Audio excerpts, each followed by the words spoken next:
दल का रुख करते हुए पूछते हैं, मेंबर आप सचिव है इसमें, तो क्या कहते हैं इस पर? क्यों आपकी जाति को लेकर आज जो मीटिंग हुई है, बैठक हुई है, उसमें क्या क्या मांगे रही है, कौन कौन से मुद्दे रहे हैं? आज का जो कार्यक्रम मुजफ्फरपुर के धरती पर रखा गया है, ये वही धरती है जो शहीद अकलू तुरहा का आगाज किया और प्रत्येक साल उनका कार्यक्रम यहाँ होता है।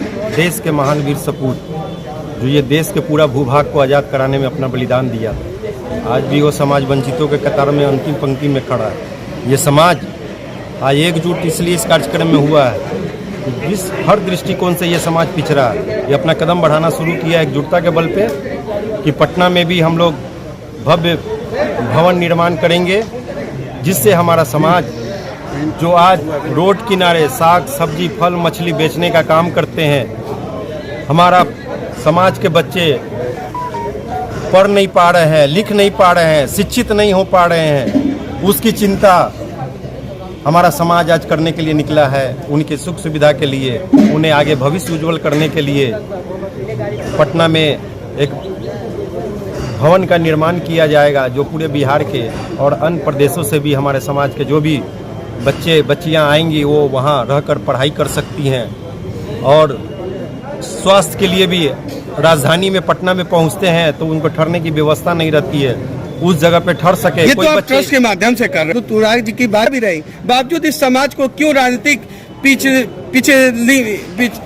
पिछड़ी रही, क्या कारण रहा? राजनीतिक रूप से पिछड़े होने का क्या कारण रहा है? देखिए, मेरा समाज जितनी आबादी है बिहार में, सिर्फ बहुत अच्छी खासी आबादी है हमारा समाज में, लेकिन अभी तो श्रीमान जाति में टोकना चाहूंगा, जातीय जनगणना हुई है, क्या उसमें जातीय जनगणना में सही आकलन है आप लोगों का? बिल्कुल नहीं।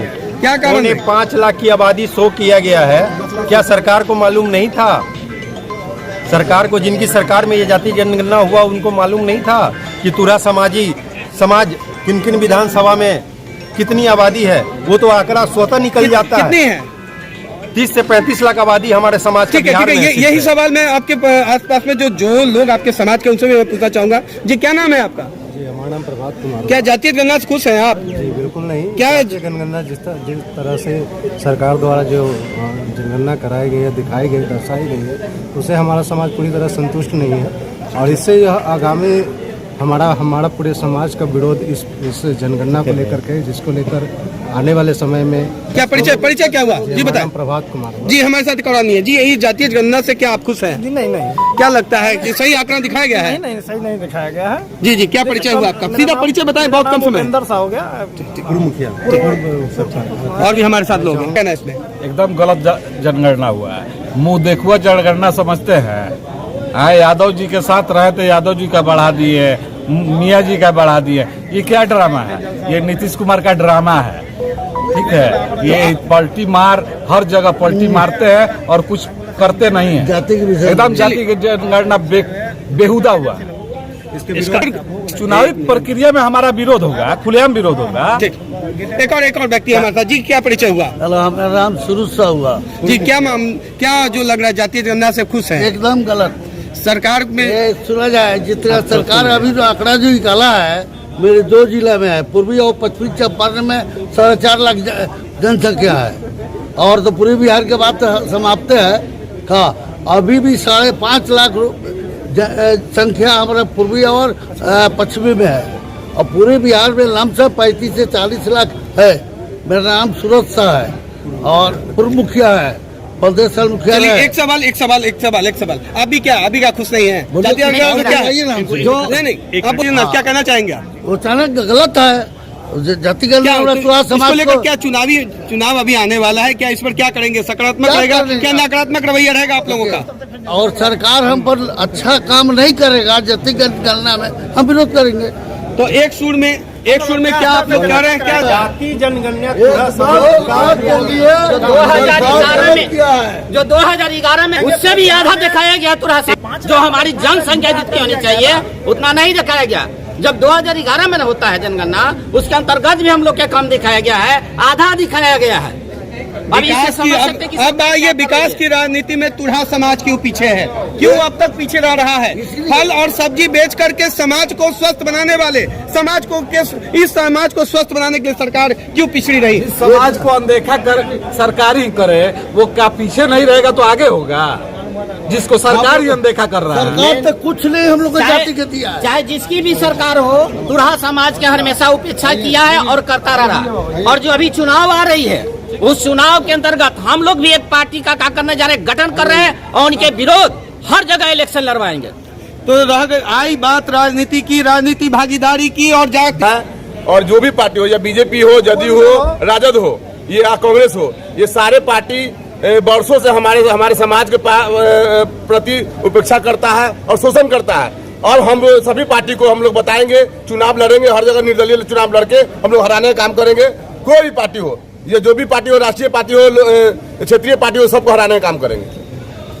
तो आपने देखा पिछड़ेपन है जिसको लेकर के आज पिछड़ा समाज का ये तुरहा समाज जातीय आंकड़ा के विरोध में वोट का भी बहिष्कार कर सकते हैं, क्या ऐसी बात है? बिल्कुल हम वोट के बहिष्कार करेंगे। अगर तुरहा समाज को नहीं मिलेगा, हक नहीं मिलेगा, पूरे बिहार में विरोध करेंगे। यदि हम लोग समाज को टिकट नहीं मिलती है, हम लोग के साथ उपेक्षा किया जाता है, तो हम लोग हमेशा विरोध करेंगे। कम की हमारी किया जाए, भागीदारी चाहिए। मलाक सुनिए, एक मिनट मलाक को तो सरकार दे रहा है कि गाड़ी घोड़ा दे रहा है, मछली बेचने के लिए तालाब दे रहा है। तुराग को क्या दिया? उसमें छूट गया है। तुराग के क्या दिया है सरकार आरक्षण में?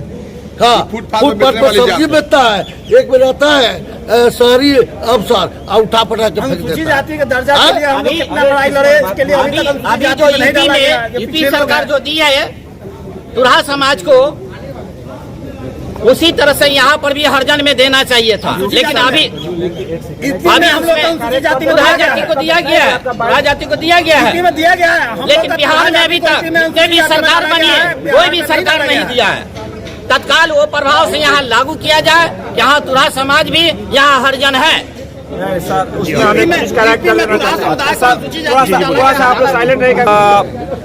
अंग्रेजों द्वारा जाति जनगणना 1931 में हुई और उस जनगणना में तुरहा जाति अनुसूचित जाति के लिस्ट में ही था।